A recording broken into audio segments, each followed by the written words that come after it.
On today's episode of Locked On Wild, we answer your mailbag questions from Danila Yurov's upside to Marco Rossi's trade value to a Minnesota Wild logo rebrand and Jack Johnson, not the singer, signing a PTO. Hey, this is Matt Boldy, and you're listening to Locked On Wild. You're Locked On Wild, your daily podcast on the Minnesota Wild, part of the Locked On Podcast Network. Your team every day. What's happening, everybody? Welcome into another episode of Locked On Wild, your daily Minnesota Wild podcast, part of the Locked On Podcast Network. We are your team each and every day, and we thank you for making Locked On Wild your first listen each and every day as well. Make sure you subscribe on YouTube and your favorite podcast platforms so you don't miss out on any new episodes throughout the week. On today's episode of Locked On Wild, we'll dive into your mailbag questions, taking a look at a wide range of Minnesota Wild questions and plenty to discuss. Today's episode is brought to you by Monarch Money. Take control of your finances with Monarch Money. Use code LOCKEDONNHL at monarchmoney.com for 50% off your first year. Appreciate everybody that took the time to submit questions for this mailbag. Like I said, we haven't done one of these in eons and figured it might be a good time to just take a look at some of the things that Wild fans are interested in getting answers to. So we'll get to as many as we can here today. If we need to, we'll certainly circle back for the rest. But we do have a piece of Minnesota Wild's news to get to here before we dive in to all the mailbag fun. Because the Wild signed defenseman Jack Johnson to a PTO yesterday, a professional tryout with an invitation to training camp this upcoming season. Jack Johnson, not the singer, is 38 years old. He's coming off of a season in which probably didn't expect to play a ton, played in 41 games with the Columbus Blue Jackets and had a total of 6 points on the season, played roughly 13 minutes, just slightly below that on ice per night. And Johnson is coming off of a couple of seasons in which he has played 80 plus games. You know, he's a big piece kind of veteran leadership for the Colorado Avalanche the last couple of seasons. He's played with the Kings. He's played with Columbus, Pittsburgh, the Rangers, Colorado, Chicago, as a back end piece of a decor. So let's talk this out, because there are a couple of different ways that this can be read. Me, an avid book reader that I am, I like to try to read between the pages sometimes, and I've seen a wide range of reaction to the move as well on social media. One side of my head says a PTO is just that. It's an invite to training camp. There really is no Johnson were to make the team for some reason. I know we are expecting that Jonas Brodin will miss the start of the season and maybe the first couple of weeks of the season.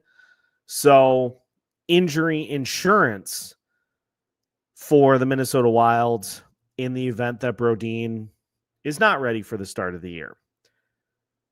So that is one side of this. But the other side of this that I think is kind of interesting is we've seen this kind of thing from Bill Guerin before, where he makes a move for somebody and you think, oh, this isn't going to amount to much of anything. That player ends up making the roster. And so I kind of wonder, I'm choosing to read this the same way that I read the Cal Peterson signing, is with Cal Peterson, it's pretty easy to say, well, all Jesper Wallstedt has to do is beat out Cal Peterson to make the opening night roster.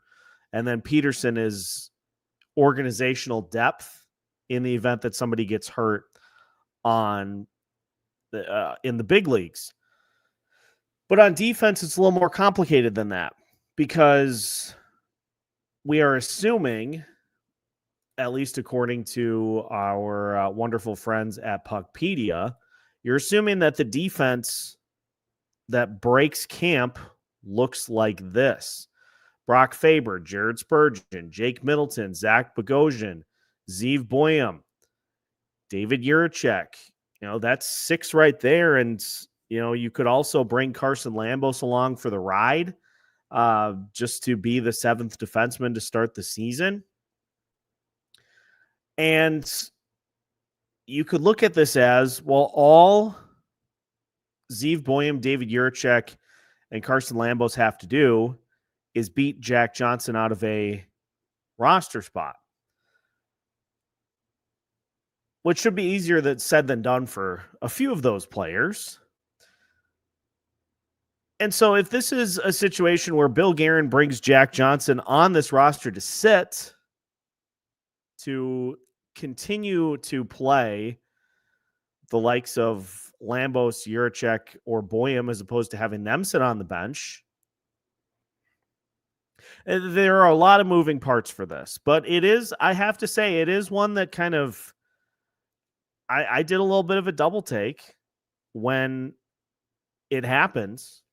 There's obviously plenty of time before we get to training camp for this to play out, but simple task is, okay, you just got to beat out a 38-year-old defenseman. And if that's truly how this goes and Johnson's released from his PTO after training camp and nothing comes of it, that's one thing, but it's going to be real interesting to see how much leeway a guy like Jack Johnson is given in training camp. That's way more Jack Johnson than I thought I was going to talk about here. Johnson is 6'2", 225 as far as his last weight that was recorded. He was the 3rd overall pick in the 2005 NHL draft, and he has been more of a physical defenseman. Logged 233 hits with the Pittsburgh Penguins as a 32-year-old. That's a lot. And also had 147 blocks. So he's a back-end physical defenseman. The Bill Guerin blue light special. So here's what I'm going to do is I'm just going to wait and see how this plays out in training camp. But it's going to be very interesting if he is in the mix in any way for a spot once camp is done. Then we're going to have a conversation about that. Now, I'll get to the first mailbag question as a way to kind of keep this organizational depth theme going. Brian GV4JZ on YouTube asking, what's going on with Vinnie Hinostroza? Is he going to play in Iowa or in Minnesota? Great question, by the way. And Hinostroza is signed to a 2-way contract. So he is in the organization for $775K if he's on the NHL roster this year. But since it's a 2-way contract, he can be in Iowa as well. I assume, based on the current roster composition, I assume that he's going to start the season in Iowa and can be a little bit of a veteran thumper down in Iowa and can help some of the youngsters navigate playing at the Iowa level for the first time. Riley Height, I would assume, will be playing in Iowa for most of the year. You've got other guys like Hunter Hates, Rasmus Kumpalainen, other names that are playing at the Iowa level for the most part for the first time. And Hinostroza has been around the league quite a bit. Good veteran sounding board. And if you get in a pinch and you suffer a bunch of injuries, it wouldn't surprise me if we see Hinostroza again this year. But it's all about the roster pecking order. And I feel like Hinostroza just is kind of on the lower end of this right now. Then again, Bill Guerin could go full wild card and he could say, we're taking all the vets. We're taking all the vets with us to start off the season. But I would imagine Hinostroza starts in Iowa. If the injury situation is like it's been the last couple of years, we could very well see him. But nothing against Vinnie. But for the sake of the NHL team, I hope we do not see him this year and that he just kind of hangs out in Iowa and does his thing. And that's that.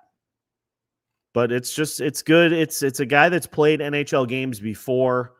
And if you get in a pinch and you need him to come up and play fourth line minutes, potentially third line minutes for you, he's going to work hard, and it's going to be better than what you saw from the likes of Devin Shore, Brendan Gaunce in those same type of roles. So he's organizational depth at this point, unless things go crazy wrong again, in which case we could potentially see him. We have plenty more mailbag questions to get to, some Marco Rossi discussion, and Danila Yurov on the horizon as well. Plus, we're going to dive into the Minnesota Wild logo and color scheme on today's show. Plenty more to get to on today's mailbag episode of Locked On Wild right after this. Today's episode of Locked On Wild is brought to you by Indeed. You just realized your business needed to hire somebody yesterday. How can you find amazing candidates fast? It's easy. Just use Indeed. When it comes to hiring, Indeed is all you need. Stop struggling to get your job posts seen on other sites. Indeed's sponsored jobs put your post at the top of the page and help you reach the right candidates faster. As a job seeker myself, last summer, there was nothing more frustrating than just feeling like I wasn't getting the job opportunities that fit me.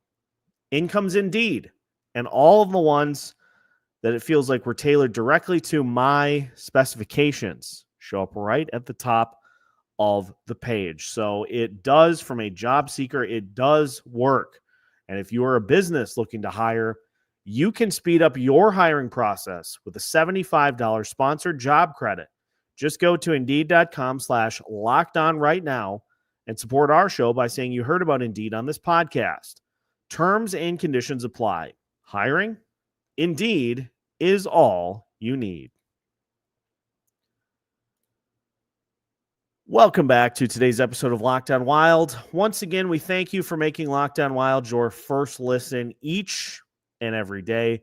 Once again, make sure you subscribe on YouTube and your favorite podcast platform so you don't miss out on any new episodes throughout the week. We continue our march to 3,600 subscribers on YouTube. So if you are not yet one of the subs, make sure to join today so you don't miss out on any updates as we get closer to the start of the season. We're going to be hitting you with a lot this season, and it's all going to be plotted out. So there aren't going to be the lapse in coverage that we had last season. The routine is figured out, and it's a matter of just putting stuff down on paper at this point. So I feel like it's going to be a much more smooth process for the 2025-2026 season. So let's dive back into the mailbag questions. And I'm going to go into An Ocean Between Us 89 on YouTube. What do you think the ceiling is for a player like Danila Yurov? I love this question because, as Alex and I talked about a couple of weeks ago, Danila Yurov is in an interesting spot for this Minnesota Wild team. He is a player that if he really, really hits, considering what he's going to be asked to do, if he really, really hits, he solves a couple of different issues for this Minnesota Wild team. And he could be somebody that gets you the dynamic playmaker the Wild have been looking for in their top six to complement Kirill Kaprizov. And he can also help with a little bit of the center conundrum. We're going to talk Marco Rossi here in a second, so I'll just focus strictly on Danila Yurov. So let's say Danila Yurov at the beginning of the season, and I'm going to reiterate this for the everydayers, you have heard me make this point before. I don't think we're going to see Yurov start in the top 6 this year. Just to get him acclimated, just to give him an opportunity to have his kind of get your feet wet moment. It would not surprise me if we see him on like a third line role to start the year. Is that where he's going to finish the year? Certainly not. He has all of the opportunity to bump higher up in the lineup. His bumping up in the lineup depends a lot on what happens with a couple of different pieces in the top 6, most notably Vladimir Tarasenko. If Tarasenko is cooking this year and he has bounced back from last year's debacle, then he's going to keep that seat warm for a year. If he is not performing well, then the desire to get Yurov higher in the lineup, that's going to accelerate. That's going to accelerate because, as we've seen over the duration of the Kirill Kaprizov tenure, it's really hard to win hockey games when you only have one line that can consistently score. There are plenty of lines that can generate opportunities. The Wild have had no trouble with generating opportunities, but the scoring is an issue from time to time. So if Vladimir Tarasenko plays like he did last year, then you're going to need somebody to step in and fill that spot on that second line. If he has a nice step up and he gets you 20-ish, over 20 goals, if he just looks more like he did previously, then the need there is not as pressing. And it's the same thing for Matt Zuccarello. If he continues to perform at the level that he has the last few years, the need to insert somebody into the top 6 to fill that spot is not as pressing. But if those guys struggle, or if Zuccarello shows his age, then you got to get somebody into that spot ASAP. And so I think it'll be a little bit of a gradual increase into the top 6 role. And if Yurov, if he shows the top line upside that we have been told he's capable of, then all of a sudden you can put him in between Kirill Kaprizov, and if you start to find some guys that hit on that second line, then you can overload and go Kaprizov, Yurov, Matt Boldy on your top line. You can afford to do that. Right now, they're trying to kind of deepen out the lineup, so Kaprizov and Boldy are most likely not going to be on the same line. If you have more lineup depth, you can go Super Saiyan, so to speak, with your top line, and you can have Danila Yurov be part of that. So if Yurov does hit his ceiling, a top line wing, top 6 center, like bona fide, that does this team a lot of good. And it's just one box that you don't have to check. And, instead of having to go out and get somebody to fill one of those spots, you can allocate more of the money to a different need or to keeping players around. So it's about the money too, but it also is just about just looking the part, just looking like a capable NHLer. And that's half the battle. So if Yurov hits that ceiling, it's going to be a lot of fun to watch this season. Now let's talk about Marco Rossi a little bit here. Second half of the question for An Ocean Between Us. At this point, if the Wild were to seek a trade for Rossi, what would his trade value be, given that we are almost at the start of the season? See, that's the thing. This situation, there may be some teams in the league that would have got this done quicker, but it's not as if the Wild didn't put Marco Rossi out there. And yes, their asking price was high, but not only was it the asking price, it's also the fact that the team that was acquiring Rossi would be in a similar situation to needing to put him and sign him to a long-term deal the same situation as the Wild were in. So I still think there's the price angle to this. And the fact that the most tangible offer that we had out on the table for Rossi was the 15th overall pick from the Vancouver Canucks and a player. That's the most tangible offer that is out on the board that we know of. There were other teams that were interested, sure. But as far as Rossi's worth goes, I have heard that he has added some more poundage and is just under 200 pounds at 5'9". So he is in literal tank mode. I think what ends up happening is a get this to free agency contract. 2-year deal. Let's get this to unrestricted free agency. That gives the Wild time to explore a trade. If they want to still go that route, that gives them the opportunity to still look at a long-term deal. The biggest thing is it gets Marco Rossi on the ice. I don't think his situation is going to be improved at all if he decides to hold out. Because if he holds out here, you're still going to have to get a deal done. And I don't think that makes any other team more likely to do it. I think if there were teams out there that were legitimately interested in his services right now and willing to make a deal, I think it would have already been done. I know Bill Guerin is asking a hefty price for him, as he should.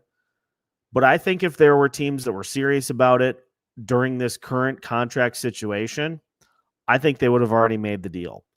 I think many, if not all, of the rest of the NHL GMs are watching this and saying, if he signs like a 2-year deal to get him to unrestricted free agency, then maybe we'll talk.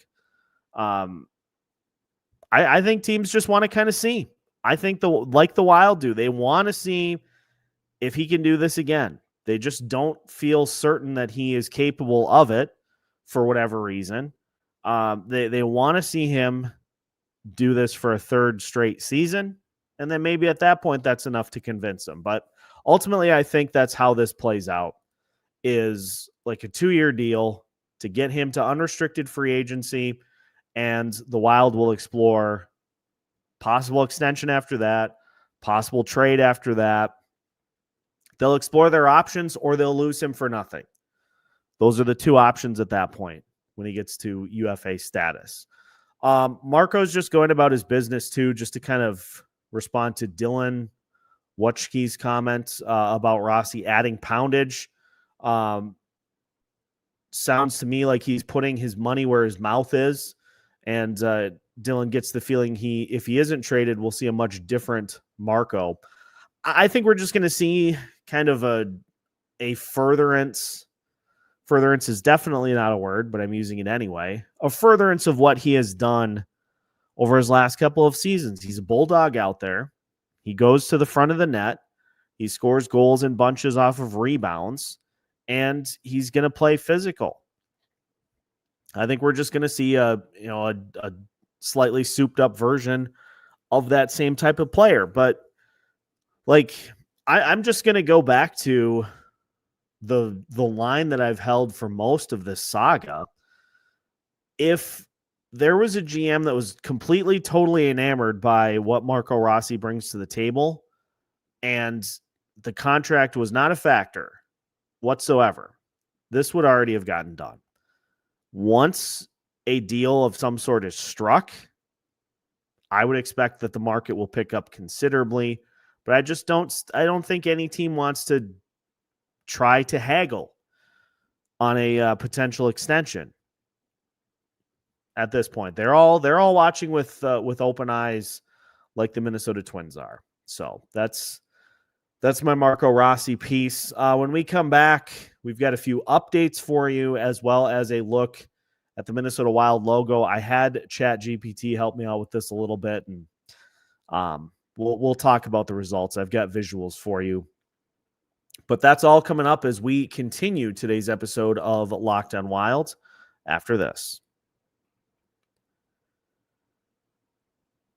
Today's episode of Locked on Wild is brought to you by Monarch Money. Most people can't name all of their financial accounts or even what they're worth, whether it's 401ks, properties, or investments. And when you don't have the full picture, you can end up leaving money on the table. That's why there's Monarch Money. It's an all-in-one personal finance tool that brings your entire financial life together in one clean, easy-to-use interface on your laptop or your phone. Monarch does the heavy lifting for you. You can link all of your accounts in minutes, see clear data visuals, get smart characterization of your spending, and finally feel in control of your money without ever touching a spreadsheet. I love the fact that now I don't have to flip through my phone to check my credit card app, my investment app, my 401k app. I can get all of it in my Monarch Money Command Central.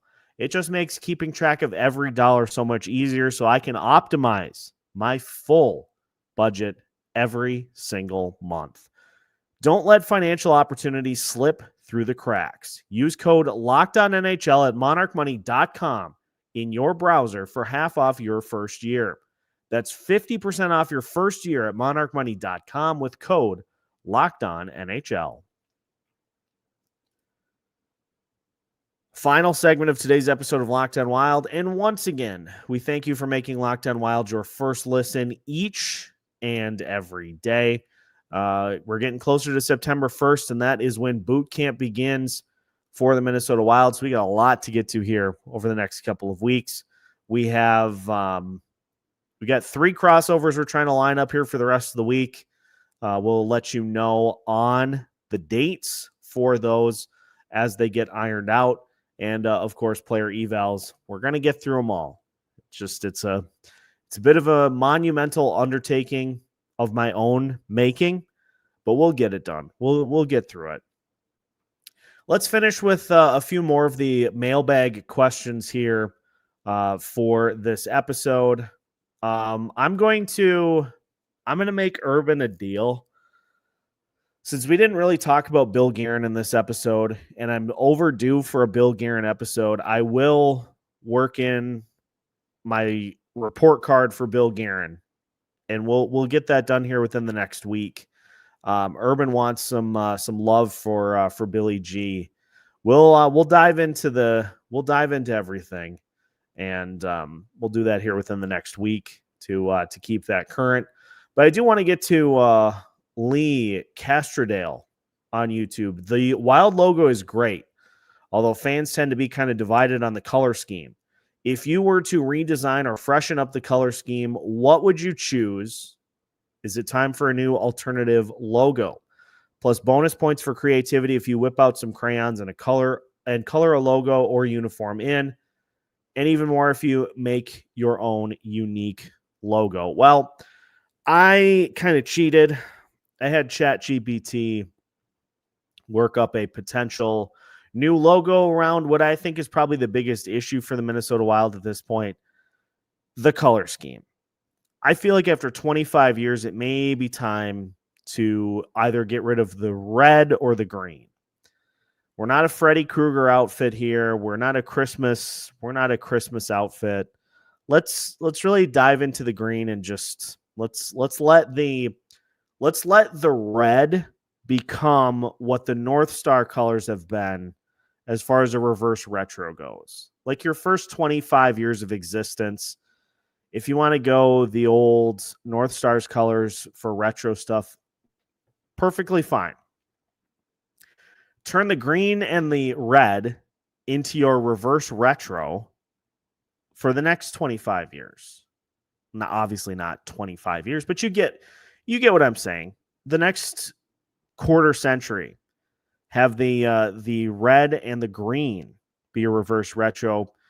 You could have the North Stars colors be your alternate home or whatever, like a signature jersey you wear a couple of times a year, because they do that too in the NHL.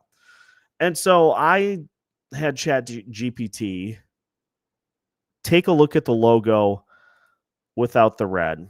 And here's what we came up with. Now, it's the same general idea, but obviously it kind of is encompassing the bear, the sun, whatever you want to call it, in the background, some more pronounced trees in the front. I'm not a huge fan of this, but it just gives you an idea of kind of what that would look like if you take out the red. And I think that's where this this dance should start. Is just remove a color and see if that gives you a little bit of a different something.